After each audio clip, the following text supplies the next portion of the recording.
What's up, brother? Tuesday, SimWorld today. I'm Marsh. I'm joined, as always, as I am Monday and Tuesday, by B-Ron. B-Ron, good morning. Welcome in. How you doing?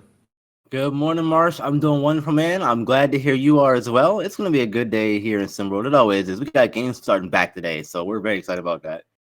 We do have games starting back today, and to get that ball rolling, we have a guest joining us here in our A block. We are joined by Coach Drayton of Beast of the East. They are playing the game of the week tomorrow against Southeast Select. Coach, welcome in. How you doing this morning?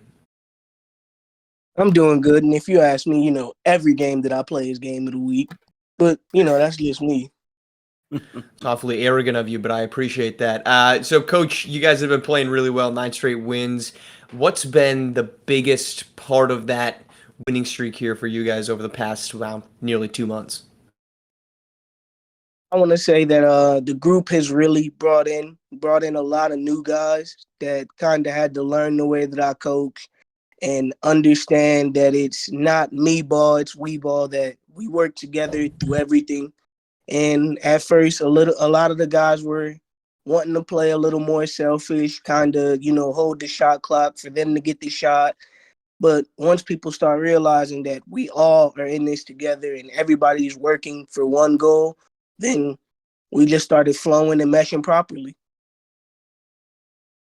Yeah, that makes a lot of sense to me, Coach, and I think that's a good lesson for the kids to learn coming in early. Like you said, they're being a little selfish, obviously, but they grow out of it as the season goes on. But now that we're in the home stretch of the regular season, what is your mindset for the team now that we're in this part of the regular season? I just want to finish strong. I'm a real personal records guy, and last season we finished with 20 wins. The goal this season is to finish with 20 wins. And I don't want to jinx it, knock on wood, but we seem to be on pace to finish above 20 wins. Coach, you are the leader of the SimWorld Head Coaching Association, so I feel like it's appropriate to ask you, with everything going on, especially with the news breaking yesterday, with the suspension of Isaiah Pope from Cascadia for his involvement in the gambling ring that also has led to the suspension of Trey Hyman. I'm curious what really your knowledge of this is, and if you had any comment on it. I'm finding out in real time, just like everybody else. I would strongly advise against player, coaches, and depending on what your bank account's looking like for fans, against betting. I think that's fair. Yeah. I think that's fair. Go ahead, B-Ron. Yeah, that's definitely a fair thing to, it's something I don't do either myself. But anyway, as Marsh mentioned, you guys are on this long win streak, 9 games right now. You can make it 10, beating Southeast Select tonight. Philadelphia tonight. But are you at all concerned right now about going for the repeat now that it seems you have found this groove you guys are in?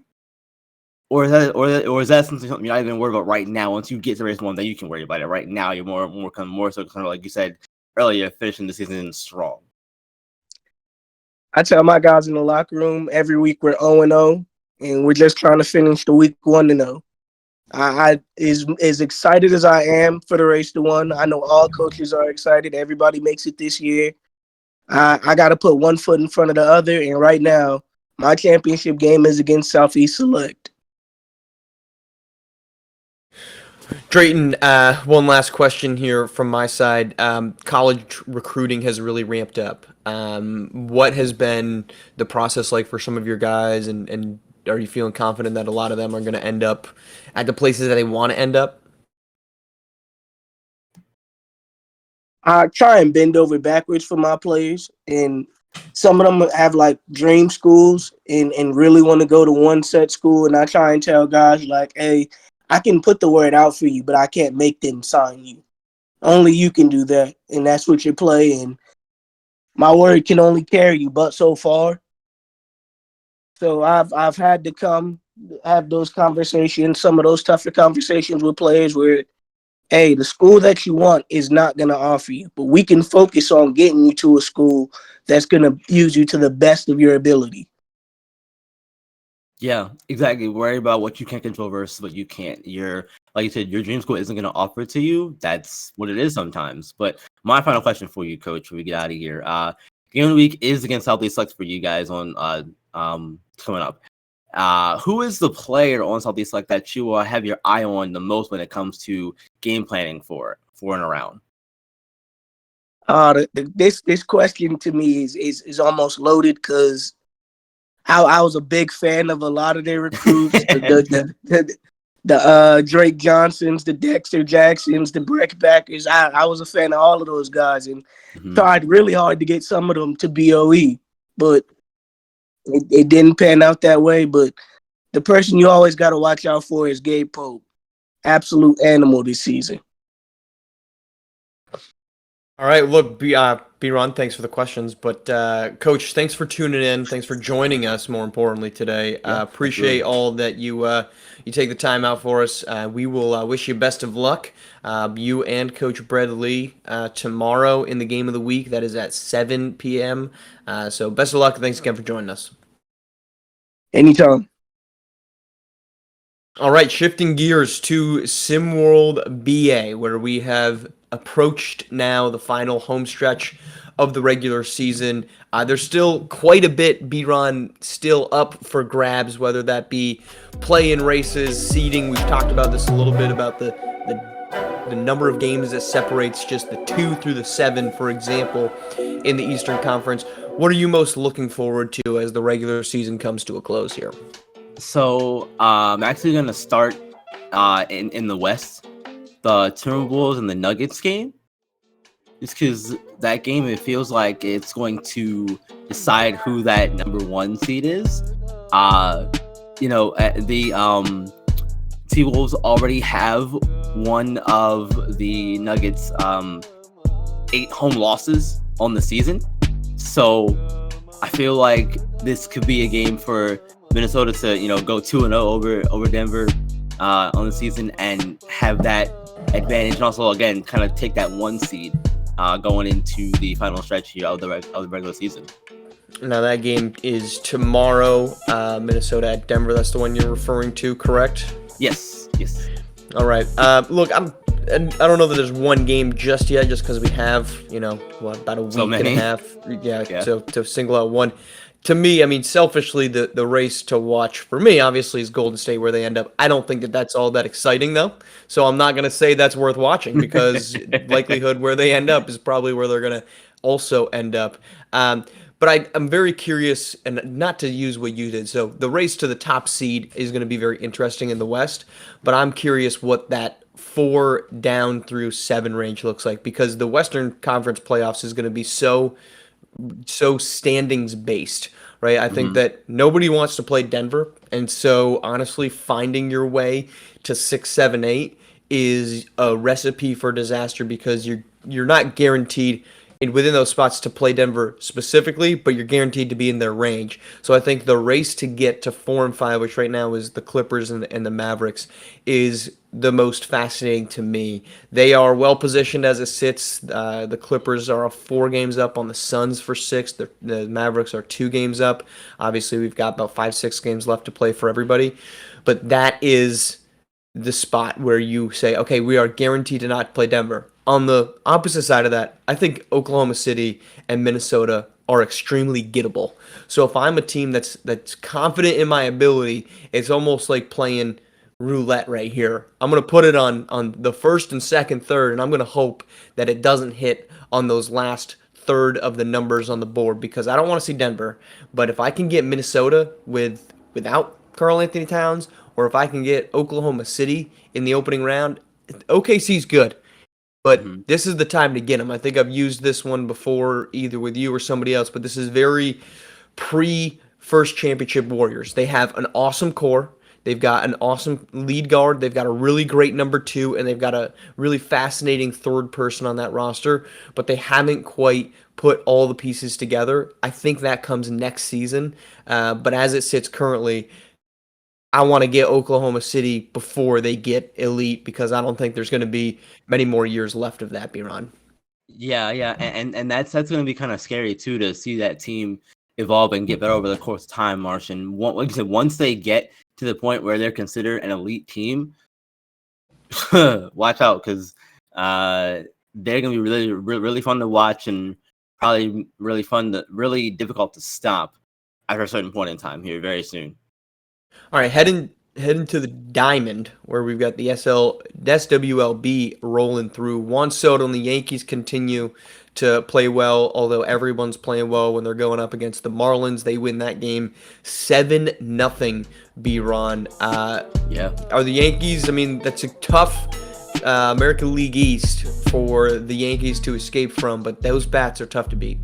Yeah, the bats are really looking good at the beginning of the season for them. Juan Soto, first home run in the Bronx as the Yankee. Anthony Volpe also had a home run in that game. Both of them were about the 3-run variety. These Yankee bats, man, they're looking really good to start the season. They're 9-2, best 11-game start they've matched it in team history. So if they could keep the bats at a high level like this, as an Orioles fan, I don't like it. Y'all need to slow down. Stop, please. Well, they certainly put South Florida in shambles as the Marlins 1-9 or 1-10 start has not been nearly what's expected, though that team is not necessarily built for success. Look, as a Sox fan, I don't love it either, but I'm still pleasantly surprised Boston's sitting at 7-3. But the more Yankees losses, the better, because so long as it's not the Yankees, I'm good with that. Yeah, that me is too. our show. We have a big slate returning here to the broadcast for SimWorld Prep. Actually, I beg your pardon, real quick. Isaiah Pope, we mentioned it with Drayton, but Yeah. to you, B-Ron, this is the second piece of the second domino to fall within this gambling ring that also led to the Trey Hyman suspension. What are your thoughts on where he's ended up? It is unfortunate. This shouldn't be happening. There's no reason you should have a coach out here, betting on games in high school, let alone a player. But like I said yesterday, now that we know a coach was involved in all this, it gets even more messy. Because we're supposed to be talking about these coaches being role models for these kids, and you can't have a coach be involved with something like this to be a role model for these kids. That's not a good look. So he kind of brought it on himself. Yeah, I mean, look, this is disappointing for any number of reasons. I think that it's disappointing for the league. Obviously, the league is not the one that's organizing. This isn't like any of the professional leagues where there is betting advertisements plastered everywhere. Obviously, SimWorld Prep has done nothing of the sort. But it is disappointing. I don't know that there's more to come from SimWorld Prep individuals. I don't know. There very well could be. I don't know. But in general, across sports, the allure of placing a bet on an outcome that you can potentially impact. You go back to the Super Bowl streaker who placed, I think it was like a $35,000 bet that there was going to be a streaker during the Super Bowl, and lo and behold, he was the guy. There's a lot of money being made within betting, and for a lot of these players and obviously these coaches, the allure is there. And again, I am not condoning it by any stretch, but it is disappointing that it's happening, and I truthfully would not be shocked to find other folks involved. I think the ignorance of this all is that a lot of these guys had no real ability to cover up their tracks on it all. I think that's probably the not shameless, but I mean, geez, you guys, you've got to find ways if you're going to do something illegal. I'm not condoning it again, but don't be so sloppy. But they have been, and so that is where we're at in today's world. But it is nonetheless disappointing. And then a congratulations to new head coach Adrian Berry, I believe, is the new head.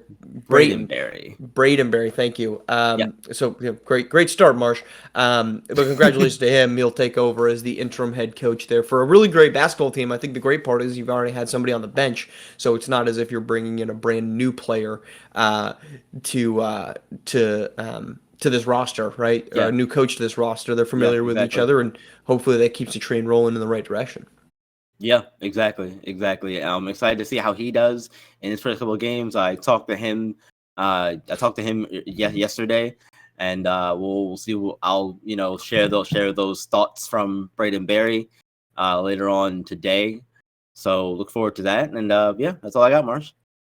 All right, well, now we are actually moving on to the rest of our days, but we do have action returning noon broadcast today over on ESPN2, Indy Stripes and SimWorld South America, and then, of course, our doubleheader, Southeast Select and Philadelphia Elite, tip things off at 7.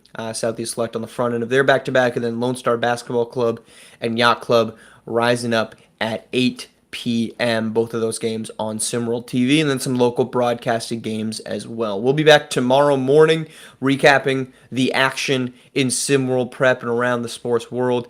For my partner B-Ron, our production team, I am Marsh. Thank you for tuning in, and we will talk to you tomorrow morning.